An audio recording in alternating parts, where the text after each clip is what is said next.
అరే రే ఈ సప్పట్లు కొట్టుకుంటే పైసలు అడిగేటోళ్ళతో పరిశాన్ ఉన్నది కదా. పండుగనే లేదు, పబ్బం లేదు, ఇల్లు లేదు, వాకిల్ లేదు, కూసున్నా నిల్సున్నా పైసలు ఇచ్చి తీరాలంటారు. బస్సులు, ట్రైన్లు, కార్లు ఆఖరికి నడిచిపోతున్నా ఏడిడ్స పెట్టారు. ఇంట్లో పెళ్ళైనా కొత్త దుకాణం తెరిచినా చుట్టాల కంటే ముందు వచ్చి వాళ్తారు. అదే నువ్వు ట్రాన్స్జెండర్లు గణేష్ పండుగ నాడాలు ఏం చేసిండ్రో నేను చెప్తే కాదు కానీ మీరే చూడుండ్రి.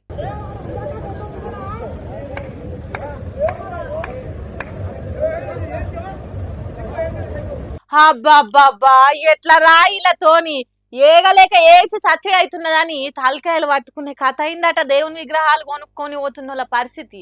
పోతున్న ట్రాక్టర్లకు ఎట్లు ఊరుకొచ్చి అడ్డం తిరుగుతున్నారో చూడండి. మీరు అర్జెంటుగా పోవాల్సి వచ్చినా చాలా దూరం పోవాలని దూసుకపోయినా మేము అడ్డం తిరిగినామంటే ట్రాక్టర్ ఆగాల్సిందే అన్నట్టు చేసిండ్రు.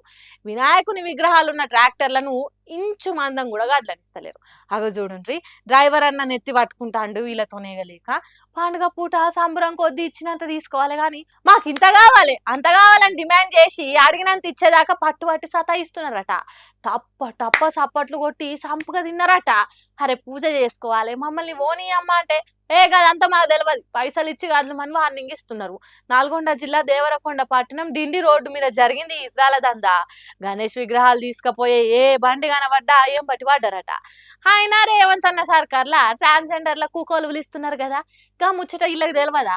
లేకుంటే తెలిసినాక ఇట్లా పైసలు అడుగుడే అల్కటి పనని జనాన్ని సతాయిస్తున్నారో మనకు తెలియదు కానీ పైసల కోసం జనాన్ని పీల్చి పిప్పి చేస్తున్నారు అంటుర్రు వీళ్ళతో నేగలేక ఆగమైన వాళ్ళు. అబ్బబ్బా ఏడ చూసినా నీళ్ళే. ఆకాశంలో నుంచి గారుతున్న వర్షం ఆగుతలేదు, భూమి మీద వస్తున్న వరద ఆగుతలేదు. అన్న పానీయాల కోసం ప్రజలు కండ్లు కాయలు చేసుకొని చూస్తున్నారు. ముసలి ముతక చిన్న పెద్ద అందరూ చేత పట్టుకొని బిక్కు బిక్కుమని కాలమెల్ల తీస్తున్నారు వరదల జనము. పబ్లిక్ గింతగానం తిప్పలు పడుతుంటే సర్కార్ మాత్రం సచ్చిన పాము తిరిగా చేస్తున్నదట. సీఎం రేవంత్ రెడ్డికి కాలు బయట పెట్టేతానికి ధైర్యం వస్తలేదట. వరదలు వచ్చిన ఏరియాను చూసేతానికి వాతావరణం మంచిగా లేదని హెలికాప్టర్ ఎక్కనన్నాడట.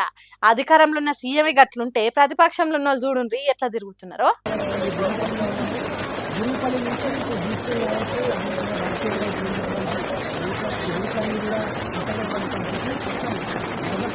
ఇంటికో గాథ గజానికో బాధ అన్నట్టు తయారైన ఊర్లు. అందుకే హరీష్ రావు సారు గొడుగు పట్టుకొని గోడ గోడ ఏడుస్తున్న తండాల గూడాల జనాల దగ్గరికి చేరిండు. వానల దాటికి వరదలల్ల మొత్తమే మునిగిన దూప్ సింగ్ తండా రాజాపేట ఊర్లకు చేరుకున్నాడు.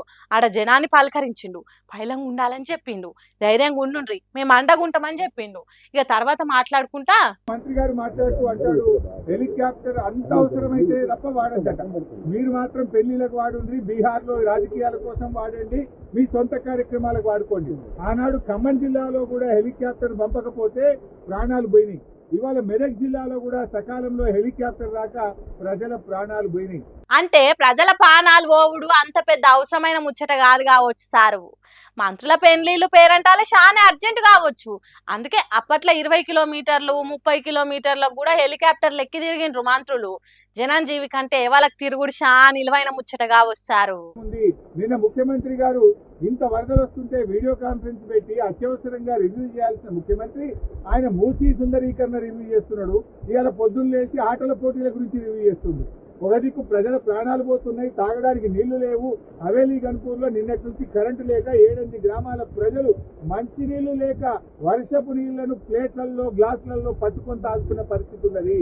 ఇవాళ రేపు అంటు రోగాలు ప్రబలేటువంటి అవకాశం ఉంది. వచ్చే 24 గంటలు ఇంకా పెద్ద ఎత్తున వర్షాలు ఉన్నాయని వాతావరణ శాఖ చెప్తా ఉంది. ఘోరం జరుగుతుంటే గోర్లు తీసుకుంటున్నాడట. వెనకటి ఎవడో గట్లనే ఉన్నదట సర్కార్ చక్కదనము. ప్రమాదం పగబట్టినట్టు చేస్తుంటే ఆటల పోటీల మీద రివ్యూలు చేసుడేంది. అడవి గాలిపోతున్నది రాజాము అంటే గుట్టెక్కి చూద్దాం గురువయ్య అన్నాడట. అచ్చం అట్లనే ఉన్నది సీఎం ముచ్చట. ప్రభుత్వం ఇప్పటికైనా మేల్కొని అత్యవసర చర్యలు చేపట్టి ప్రజలను కాపాడుకోవాలి. ప్రజలకు త్రాగునీరు అందించండి, ప్రజలకు అవసరమైన ఆహార పొట్లాలను పంపించండి, హెలికాప్టర్లను అందుబాటులో పెట్టండి. ఎందుకంటే బాగా తడిచి ఉన్నది, ఇప్పటికే నీటి ప్రవాహం ఉంది. ఇంకా వర్షం ఏమన్నా కొద్దిపాటి వర్షం ఎక్కువ పడ్డా కూడా మరి చెరువులు కానీ తెగేటువంటి ప్రమాదం ఉంటుంది కనుక అన్ని జాగ్రత్తలు ప్రభుత్వం తీసుకోవాలని చెప్పి కోరుతా ఉన్నాం. ఏదైతే ఎంత కోరినా ఏం లాభం సారు సర్కారు చెద్దరు కప్పుకొని మొద్దు నిద్రపోతున్నది, వడ్లు బాగులో పోతుంది, గడ్డి గంగల కలిస్తే మాకేంది అన్నట్టు చేస్తుంది. ఇక హరీష్ రావు సారు ఊర్ల పొంటి తిరిగి జనానికి ధైర్యం చెప్తుంటే BRS working president KTR Gambhiraopet Mallareddypet bridge మీద నుంచి అప్పర్ మానేరు వరదను చూసిండు. సర్కారు ఏం పెట్టే వరద సాయం చేయాలని డిమాండ్ చేసిండు. పరిస్థితి ఎట్లా ఉంది అంటే రోమ్ నగరం తగలబడుతుంటే ఆ చక్రవర్తి ఎవరో ఒక ఆయన నీరో చక్రవర్తిని ఫిడేలు వాయించుకుంటూ కూర్చున్నాడట. అట్లా రాష్ట్రం వరదల్లో ఉంటే మూసీ సుందరీకరణ ముఖ్యమా, లేకపోతే రాష్ట్రానికి ఒలింపిక్స్ అనే డిస్కషన్ ముఖ్యమా, లేకపోతే ప్రస్తుతం పంట నష్టం ఎంత జరిగింది, ఆస్తి నష్టం ఎంత జరిగింది, ప్రాణ నష్టం ఎంత జరిగింది, ఎంతమంది విపత్తుల్లో ఉన్నారు ఇది చూసుడు ముఖ్యమా? ఏ పని ముఖ్యమో తెలిసిన ముఖ్యమంత్రి అయితే మా పరిస్థితి గిట్ల ఉండేదైనా సారు అన్నట్టు చూసిండ్రట అక్కడ ఉన్న జనాలు. మరి ఆ వానలు ఎప్పుడు ఆగుతాయో, జనాల వరద కష్టాలు ఎప్పుడు తీరుతాయో చూడాలి.